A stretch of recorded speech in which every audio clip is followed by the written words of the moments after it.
How do you recognize and manage thyroiditis in patients receiving immune checkpoint inhibitors? What are the special considerations in patients with head and neck cancer? One of the possible side effects of immune checkpoint inhibitors is thyroiditis, which is inflammation of thyroid gland. In practice, we generally check labs for thyroiditis every 6 weeks while on immunotherapy, although can be more frequently if needed. Patients are advised that this is a possible side effect and to let provider know if they are having any signs and symptoms, such as cold intolerance, constipation, or fatigue, which are common symptoms of hypothyroid, or weight loss, tachycardia, or heat intolerance, which is a common side effect of hyperthyroid. Patients are also instructed that they can become hyperthyroid before becoming hypothyroid. If no symptoms while hyperthyroid, which includes palpitations, feeling jittery, we usually just monitor labs. If symptomatic, we can prescribe beta blockers and hold immunotherapy if necessary. In a percentage of head and neck cancer patients who have had radiation, they could already be hypothyroid. In this case, we will just monitor labs and adjust dosage of their medication accordingly.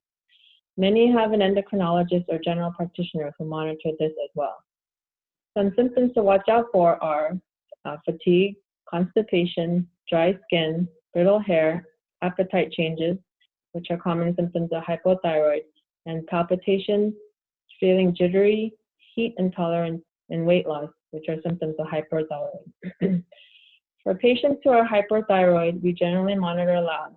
These include TSH, which stands for thyroid stimulating hormone, free T4, and free T3. If asymptomatic, we will continue with pembrolizumab, nivolumab, or ipilimumab. If symptomatic, we can continue or hold pembro, nivolumab, or ipilimumab, but also can consider collaboration with an endocrinologist, considering measuring other thyroid labs, such as anti-thyroid antibodies and/or TSH receptor autoantibodies.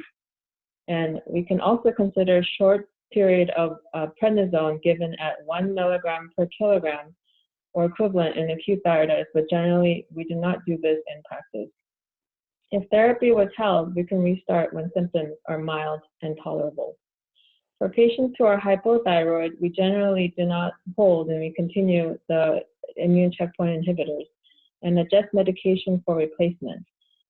These medications are called Synthroid or levothyroxine. If get to a severe or life-threatening hypothyroid, which is called myxedema, which is very rare, we do more interventions such as draw additional labs, possibly hospitalize, and get endocrine involved. We can hold therapy until symptoms resolve and consider restarting if patient is stable.